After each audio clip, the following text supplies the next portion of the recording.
The casualties of Trump's trade war keep piling up, and at the very top of the list are American jobs. Month after month, we've seen downward revisions in employment data, payroll cuts, and industries scaling back, leaving the labor market under relentless pressure. Moody's latest analysis dropped a bombshell. Nearly one-third of U.S. states are already in recession, including big names like New Jersey and Illinois, where contraction is severe. In these regions, jobs are vanishing, spending power is evaporating, and economic activity is falling off a cliff. It's particularly devastating for Rust Belt states that depend on heavy industry and farming, because tariffs directly hit their lifelines. The ripple effects are spreading fast, and if Trump escalates the trade conflict, even more of the map will bleed red, not with political affiliation, but with economic decline. Yet this is just a narrow slice of a much bigger story. On the global stage, the real earthquake is the slow but unmistakable retreat from the US dollar.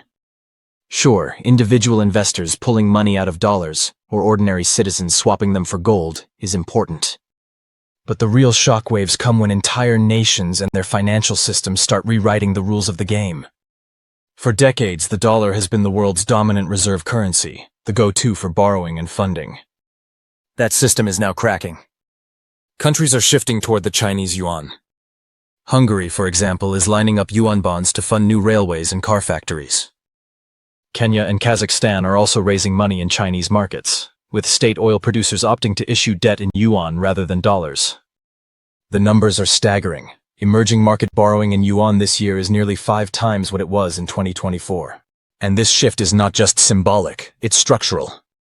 Mechanisms like Panda bonds, issued inside China in yuan, and Dim Sum bonds, sold outside China in the same currency, are gaining global traction. Some nations are even preparing to convert their existing dollar debt into yuan. Kenya is openly discussing such a move, which would mark a dramatic realignment in financial strategy. The underlying message is crystal clear. The euro-dollar market is cracking apart, and a new axis of borrowing and funding is forming around Beijing. Why is this happening? It comes down to the dollar's weakness and instability. When the dollar falls, Americans feel it immediately. Imported goods cost more. Basic shopping gets pricier, and household budgets tighten. For foreign borrowers, the problem is even worse. Imagine taking out a $1 million loan today, only to see the dollar lose 10% of its value in a year. Suddenly, the money you borrowed buys just $900,000 worth of goods, yet you're still on the hook for the full debt plus interest. Your effective cost of borrowing soars to at least 15%. That's a nightmare scenario for any government or corporation. Do you sit on depreciating dollars and watch them erode further, or rush to spend them before their value slips away? Either way, it's a trap. And the outlook is deteriorating. We're days away from near-certain Fed rate cuts. Powell is cornered by collapsing job numbers, and Trump, through Besson, is pushing hard for what he calls makeup cuts, signaling a potentially huge 50 basis point slash. The outcome is predictable. When rates fall, the dollar weakens further. Another 5 to 10% decline over the next year is entirely plausible. The more aggressive the Fed, the steeper the dollar's slide. Against this backdrop, borrowing in yuan makes far more sense. The Chinese currency is more stable. Global trade flows through China, and the borrowing costs are far cheaper. Rates on yuan loans hover around 2.4%, less than half the cost of dollar-denominated debt. It's a double win, cheaper financing and a safer currency. That's why even countries like Kenya are swapping out of dollar debt and into yuan, cutting their interest burdens in half. This is not a small adjustment. It's a tectonic shift in global finance. And here's the kicker. China isn't even actively engineering this. It's Trump's trade war that's driving the world into Beijing's embrace. Which brings us to the diplomatic scramble. Besson is now rushing to set up another round of talks with China, flying all the way to Spain for meetings focused on trade and economics, with thorny issues like TikTok still unresolved.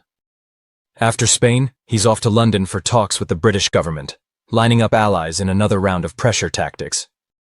But the context could not be worse. Trump is preparing to slap a 100% secondary tariff on China for buying Russian oil, a staggering, risky move that edges the US toward confrontation with an economic superpower and nuclear giant. Besson's task is nearly impossible: control inflation at home while escalating punishment abroad. The numbers are already ugly. Consumer prices rose 0.4% in August, the sharpest increase so far in 2025, echoing the inflation waves that plagued the Biden years. Tariffs are feeding directly into higher costs, and with the dollar poised to weaken further once rate cuts hit, things will only get worse. The central question hangs in the air. Can the US really afford to antagonize China at this critical moment? The uncomfortable truth is that America still depends deeply on Chinese imports. From smartphones, chemicals, and electronics to farm equipment and tractors, Chinese goods power daily life and industry across the US. Punishing China risks punishing America itself, and yet the cycle of escalation continues. And if tariffs keep climbing without limit, ordinary consumers will be the first to buckle.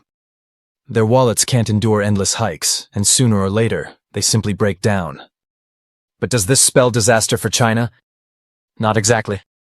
Beijing has already been diversifying away from dependence on America, redirecting its exports to Europe, Southeast Asia, Africa, and even Latin America. Trump's trade war may sound brutal, but the statistics reveal the truth. Last month, Chinese shipments to the US plunged by 33%. That looks severe, but at the same time, American exports to China shrank by 16%. US products are being locked out, and it's a back-and-forth retaliation. Meanwhile, Chinese deliveries to other regions surged more than 20% on average, showing that Beijing has alternative markets and is prepared for a prolonged standoff. Even if exports to the US grind to a halt, China won't collapse, because its goods are flowing freely elsewhere. This is the essence of leverage. Washington still wields its familiar weapons, tariffs, sanctions, and the dominance of the dollar. But China holds a different advantage, control over supply chains. US officials know this, which is why Beijing will almost certainly push Beijing to ease restrictions on rare earth exports. Yet the truth is simple, China can switch that flow off instantly. In July, the Pentagon unveiled a desperate scheme to revive America's rare earth sector. They funneled taxpayer dollars into a domestic supplier of minerals like neodymium and praseodymium, critical for defense. But the program is economically absurd. The Department of Defense guaranteed a purchase price of $110 per kilo, even though the market rate was just $60. That means Washington is effectively paying nearly double, propping up overpriced production in the name of security. This is not free enterprise, this is panic policy. American output is costly, inefficient, and unsustainable, while China commands 80 to 85% of the global rare earth market at far lower costs. If Beijing decides to flood the international market with cheap supply, they could bankrupt US producers in an instant. Should negotiations in Spain collapse, China could repeat its earlier rug pull, sending American industries into turmoil. Agriculture is another front in this struggle. China has deliberately turned away from American soybeans, leaving US farmers squeezed to the breaking point.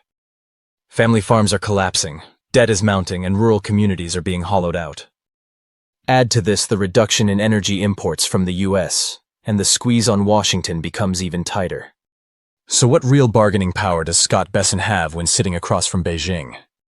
He can't threaten higher tariffs. They would only rebound, driving up US inflation while China adapts. His best hope is to forge a wider alliance, rallying the G7 into a joint strategy of sanctions or blockades against China.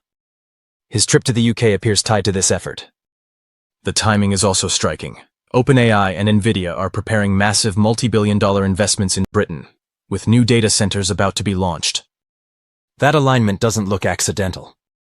It looks like leverage. If such a coalition takes shape, the world may enter a new stage of bloc politics. Washington will pressure its allies into hardline positions, while Beijing will gather support from the global majority, the non-Western countries unwilling to be dragged into America's orbit. These states have influence of their own and will not simply stand aside. The result is easy to predict. Supply networks will splinter further, costs will escalate, inflation will intensify, and ordinary people worldwide will carry the burden. Which brings us to the urgent questions. Will more nations shift towards the yuan as a safer alternative to the dollar? Does Bessent genuinely have any strong cards to play in these negotiations, or is he stepping into Beijing's arena empty-handed? As this geopolitical chessboard grows more intense, the consequences won't just be for leaders. It will shape daily life for billions. Share your thoughts in the comments, hit like, subscribe, and stay with us as we unravel these turbulent times together.